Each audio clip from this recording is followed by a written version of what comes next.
Ang musika po o ang mga sound effects ay napakahalagang elemento ng isang video nang sa ganon ang isang simpleng video po ay maging interesante sa mga manonood. Katulad na lang halimbawa po sa videong ito.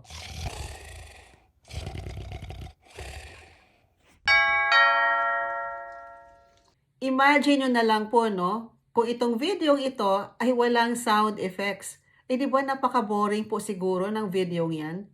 Tulad na lang po ng videong ito.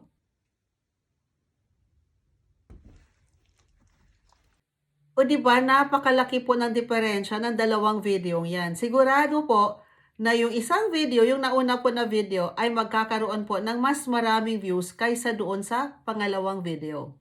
Video naman po, ay maliban po dyan sa voiceover, ay nilagyan ko pa po ng effect yan na may mga birds at saka yung mga sound ng nature, no? Pati na din po ng music. Grabe po talaga aking ama. All the gift of nature, ito po yung nakikita po natin araw-araw. What a beautiful sight po talaga. Maraming salamat po sa lahat ng. So, ito namang papakita kong video ay hindi ko po nilagyan nung sound effects at saka po nung sound po ng mga birds na yan, no? So, panoorin po natin kung ano po yung diferensya.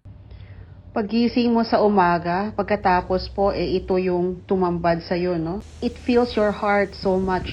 What God has done for us, all this beauty in nature. He is just an awesome God. Di po ba mas maganda po yung naunang video kasi po mas may impact at saka mas makabagbag damdamin. Alam niyo po ba na talaga hinihikayat po tayo ni Meta na maglagay po talaga tayo ng soundtrack o di kaya ay sound effects, no, sa ating mga video nang sa ganun nga ay ma-express po natin yung ating mga sarili at hindi lang po puro boring yung mga videos po natin. So ngayon po ay ituturo ko po sa inyo, no, kung paano po ba gamitin itong royalty-free at saka po copyright-free na mga sound collection po ni Facebook na hindi lang po soundtracks ang meron po kung hindi po pati po sound effects. So number 1 po ay kailangan lang po natin yung ating pong Android phone or iPhone, no? Number 2 ay kailangan po natin i-search yung Facebook Sound Collection sa Google or kaya we can go to www.facebook.com/sound/collection. Pagkatapos po, pag open po natin yan, ay makikita po natin yung terms and agreement. Ipipress lang po natin yung box na nandyan po sa left lower corner. Pagkatapos po ay hit lang po natin yung I agree. At mag-open na po yan pagkatapos ng isa na namang page at makikita po natin yung page na merong laman ng mga soundtracks at mga sound effects. Kung gusto naman natin ng soundtracks, punta po tayo doon sa bandang kaliwa. Pindutin po natin yan, itatype po natin yung song, yung artist, o kaya yung genre. Ang dami pong genre ang pwedeng pagpipilian. May Latin, Indian, electronic, hip-hop, cinematic, at kung ano-ano pa. Ipapakita ko po sa inyo no, kung paano po natin gagawin ito. So kung gusto po natin hanapin, no, like yung sa akin, plants po yon, yung flower. So tinype ko po nature. So, ayan, lumabas na po lahat ng mga tracks, no, about nature. Tapos, hahanap lang po tayo dyan kung ano po yung gusto po natin. Ayan, kunyari, no, itong last nature, ayan po yung piliin natin. So, pindutin lang po natin yan para mapakinggan po natin, no, kung ano po yung sound niya.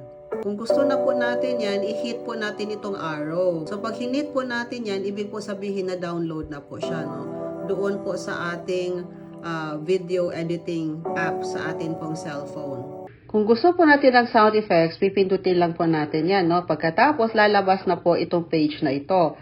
At itatype lang din po natin dyan sa box kung anong gustong sound effects. At lalabas na din po lahat yan. So, ipapakita ko lang po sa inyo kung paano gagawin. So, ngayon, kung gusto naman po natin sound effects, ito naman yung pipindutin natin, no?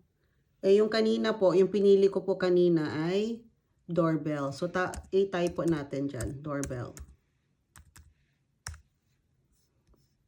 At lalabas na po lahat yung mga doorbell sound. So, ayan. So, papakinggan po natin kung anong gusto po natin.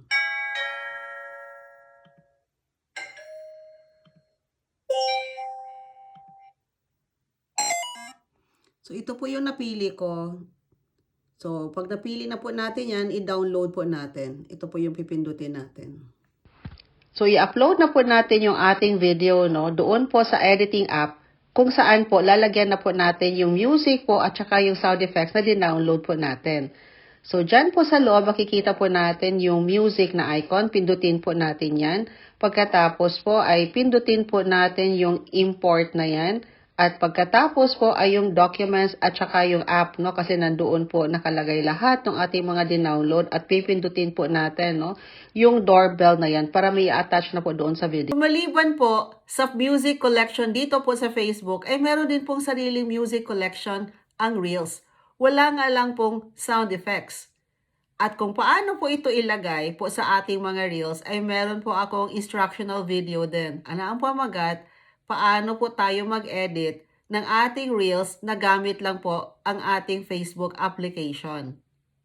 Si Meta na mismo ang nagbayad sa mga artist na magamit po natin ang iba't ibang mga musika na yan, na hindi po tayo matatakot na makopyright.